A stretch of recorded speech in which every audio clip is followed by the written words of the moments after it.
இங்கே எல்லையை கடந்து சென்றது குற்றமாக இருக்கிறார். எனவே சட்டமா தேசமா என்ற கேள்வி தேசமே பெரிதாக திட்டமிட்டுள்ளார். அரசும்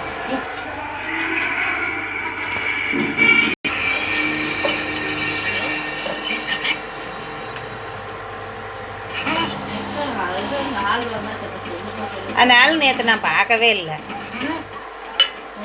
நானே பிள்ளைக்கு வாங்கணும். சாந்து போட்டு 2 சாந்து போட்டு தீர்ந்து போச்சு. வாங்கணும் நானும் பார்த்துக்கிட்டு தாங்கிறேன். அந்த